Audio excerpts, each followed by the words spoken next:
In the fullness of time, the Most High convened the heavenly court once more.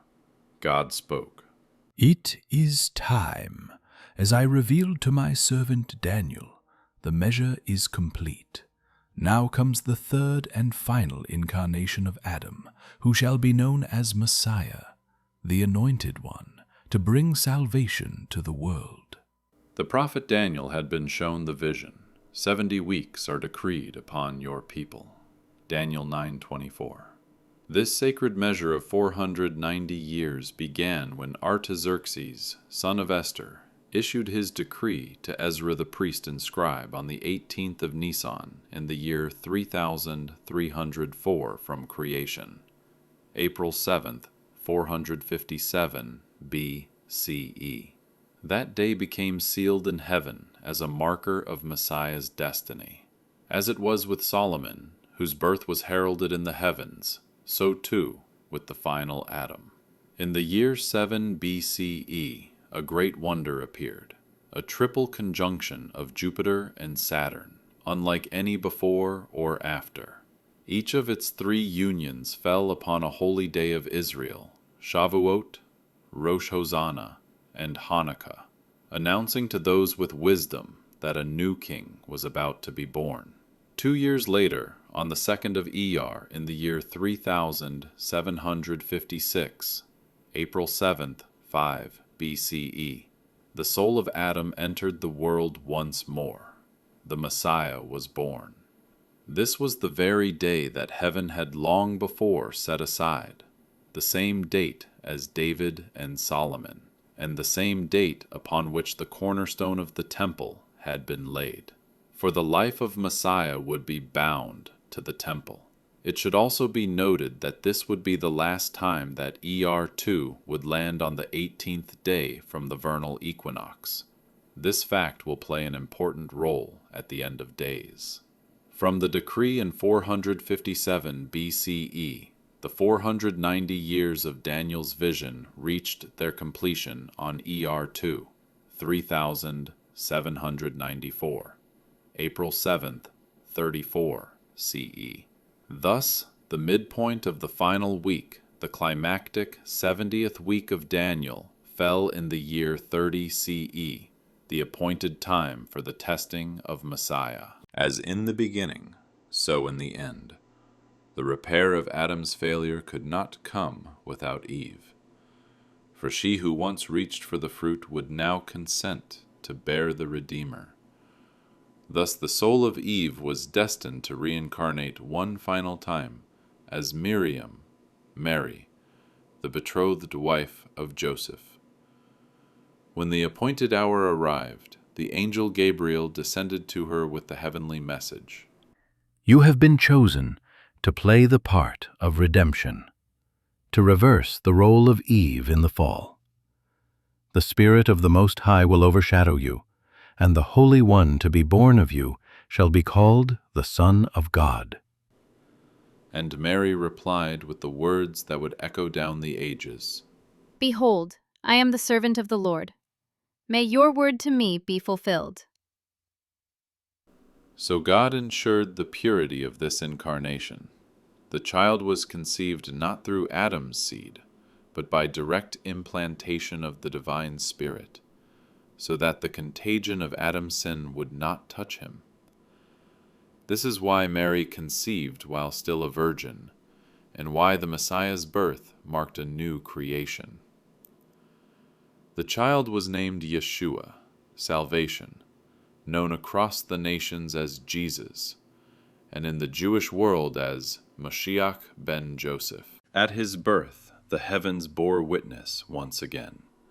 The king star, Jupiter, led the wise men from Babylon to the very place where Mary and Joseph sheltered with the newborn child. These sages had studied Daniel's prophecy in exile and recognized the triple conjunction of Jupiter and Saturn in 7 BCE as the herald of Israel's king. Their journey fulfilled what the prophet Balaam had once declared. A star shall come forth out of Jacob, a scepter shall rise out of Israel. Numbers 24:17. Not long after their visit to Jerusalem, King Herod died in 4 BCE. At age 12, Yeshua came to Jerusalem for his bar mitzvah. The date was April 7th, 8 CE, which fell that year on Nisan 14th, the Passover.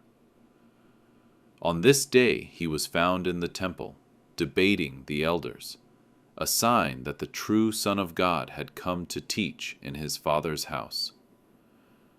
At age 30, Yeshua began his ministry, just as Daniel's prophecy had foretold concerning the 70th week. Again, the date was April 7th, 27 CE, Nisan 14th, 3787, the Passover. The cycle had come full circle. Adam, David, and now Messiah entered their testing on the same covenantal day, tied to the equinox and to Israel's feast of redemption. As Yeshua grew in Nazareth, the whispers never ceased. He was mocked as the illegitimate son of Mary and Joseph, a child of shame.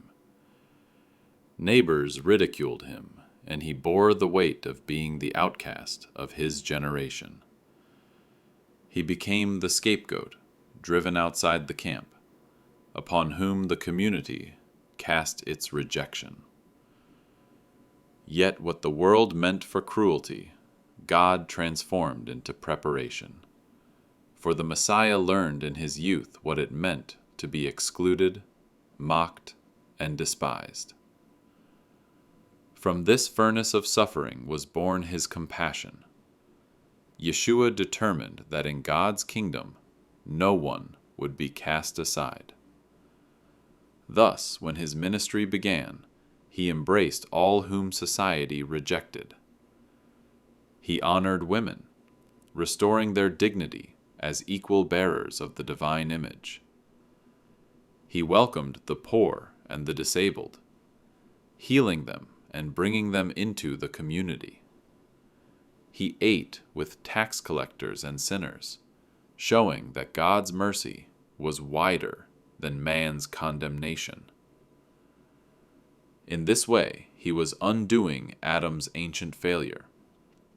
For Adam, when confronted in the garden, shifted blame onto Eve. The woman you gave me, she gave me the fruit. Genesis 3:12. Adam was the first scapegoater, casting responsibility away from himself and onto another. From that moment forward, scapegoating became humanity's default mechanism, to preserve the self by sacrificing the other. But Messiah came to destroy this cycle. Where Adam accused, Jesus bore accusation. Where Adam rejected responsibility, Jesus carried the sins of many.